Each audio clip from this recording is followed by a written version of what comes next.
All right, so I want to talk about Good American Family. I've seen every episode. Now, I'm not going to spoil anything, even though it was based on a true story. You all have seen the first two by the time this video goes up, but I want to talk about, first of all, how wild this show is, extremely over the top, but then the differing and shifting viewpoints that we get as we progress, and why I genuinely believe this would have worked better as a show you can binge as opposed to one you're going to have to wait for. All right, let's get into it. I've always considered myself blessed. I've known I was put on this earth to build a world where all kids can feel safe. First off, if you enjoy this video, let me know by dropping that like and sharing it on social media. But I want to know what's your viewpoint after the first few episodes. Were you excited about this? Did you watch the documentary surrounding this very true, very recent story where, you know, a Midwestern American couple, all things are great, they have 3 boys, and they decide to go adopt this girl from a very sketchy, to say the least, adoption agency, and ultimately what they think could be great for their family is what kind of ends up destroying it. Now, the whole point is to showcase the differing viewpoints, the perspectives of both sides, both Natalia Grace, who is this, what we believe is this young girl at the time with dwarfism, and, you know, initially there is a little bit of hesitation both on the family's part and on our part as an audience, because at least if you don't know the true story, the things that we start to see through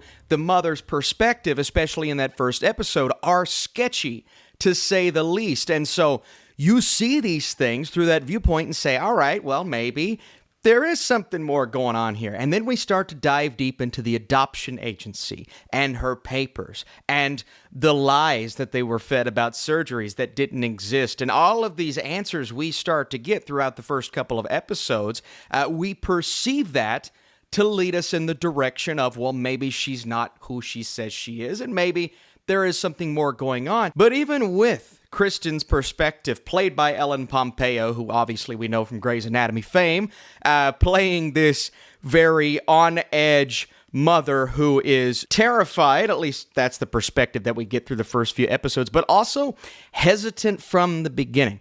And from that hesitancy comes us as an audience starting to question her motives, her perspective, even the portion of the story that is supposed to give you their side, really the mother's side. You're still questioning how they're going about things. And you know how these first few episodes handle Natalia's character, it was giving me like horror B-movie vibes. I mean, this show tonally was insane in the beginning. Real quick, I want to apologize. My voice is raspy. I'm losing it. We'll keep going. But I genuinely mean that. The beginning of this show, the first 4 episodes, handled this little girl like a horror character from the unnerving Dutch angles, and I mean consistent use of Dutch angles throughout the first half of this show.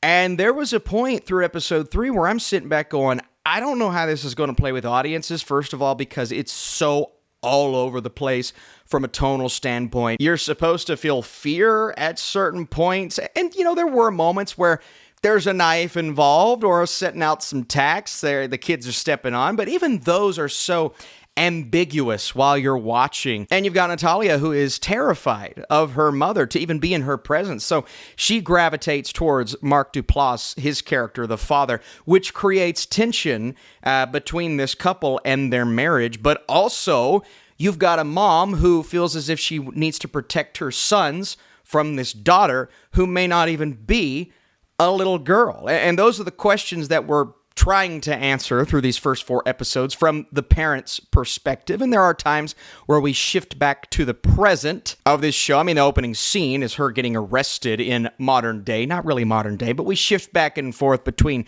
time periods. And ultimately, I was nervous through the first 3 to 4 episodes. I'm like, I don't want this to be all there is. And you all watching this 2-episode premiere, 1 episode at a time after that, especially if you're on the side of the little girl, and last I checked, DNA evidence has come out in favor of her actually being young at that time, as opposed to older, which we'll get into that here in just a second.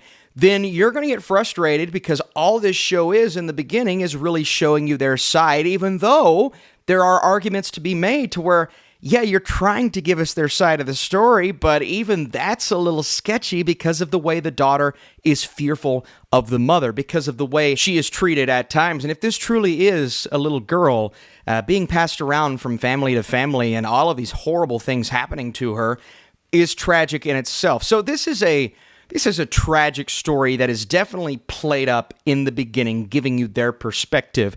And we reference a movie in the show, in Orphan, where this little girl comes in, tears the family apart, ultimately kills one of the parents. Like, we've seen that movie, at least most of you have. And it feels like that's what Ellen Pompeo's character gravitated towards and grasped onto at the beginning, to where that was stuck in her head, regardless of what was happening, to the point where later on, they end up putting their daughter, when she's, I believe, 11, in an apartment by herself because a judge rules that she's older than she claims she is. And so this entire thing is crazy, and I knew it was going to be based on the documentary, but making a show out of it with recognizable actors, Pompeo and Duplass, very good in their roles, even though their roles were a little bit kooky at times, it's definitely a choice. And I don't know at this point whether the people involved were notified this was happening. And, based on, from the outside looking in, the intentions of the show, I'm like, oh, they're handling it from both sides. And you could argue the first 4 episodes showing the perspective of the parents even kind of starts to push you in the direction of the young girl as it goes. And then the back half of the show is Natalia's kind of perspective of certain things. And that's when you're really starting to gravitate towards this girl and everything that she went through. And then you start to open your eyes and it's opening doors. But my argument against this series is that it may be too late at this point. And the way that they handle those first 4 episodes, there was something about it that just, it wasn't quite working for me. Very over the top. And I get it. That's the viewpoint, the perspective. But if you're going to do that, I would argue, and look, creative choices are creative choices, but this would play much better if you mix those perspectives throughout the entirety of the show, rather than just giving you the first 4 and then the back half of the season, drastically different perspectives. And I understand to a degree why they did that, but like I said, this is not going to play well weekly release. And you're going to have people who are very impatient, and they're going to give up on this show after 3 episodes because they know the true story and they're gravitating towards Natalia's side. Well, I want to backtrack there. Even looking at the way these first 4 episodes are handled, carrying itself like a B-horror movie at times. And I understand Mark Duplass had to be over the top because the real-life version of this guy is extreme. I mean, he seemed like a kook when I was watching the documentary.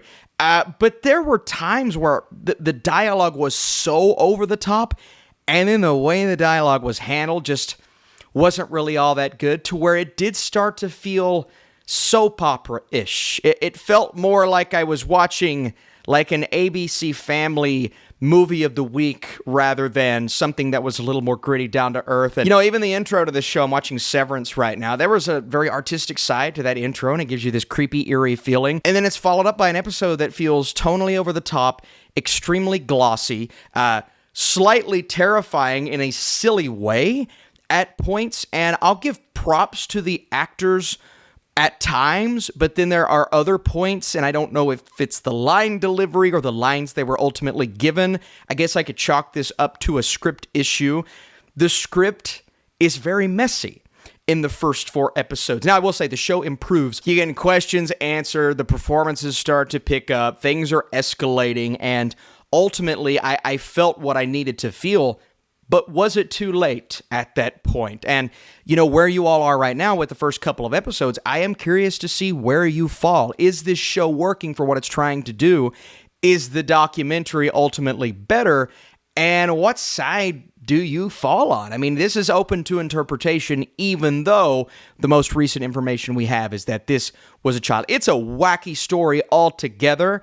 I just don't think this was handled in the way that maybe I expected, or even the way that I believe is appropriate for a story like this. Not to knock on the actors, specifically Imogen Faith Reid. And, in the first 4 episodes, she's kind of relegated to this character who spooks mom. And that's what she is, even though there are times where she gravitates towards dad.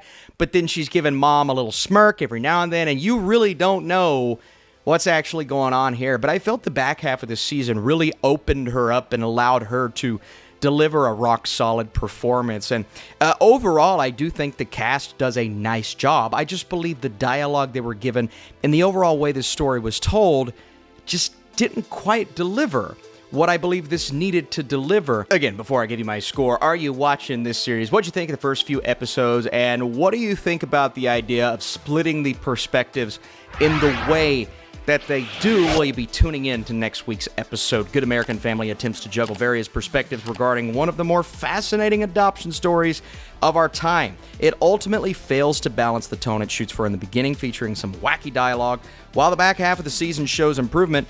It will be interesting to see how those invested in this true story respond to this show and how you feel about the final few episodes. If you haven't seen the documentary series, I would recommend that. My wife was all about it when it came out. I'm curious to see what she thinks of this show as well, especially people much more invested than I am. It's not that I didn't care, but I got a lot of stuff to watch, and kind of tragic in its own way. This true story, very tragic. All right, thanks for watching. See you in the next review.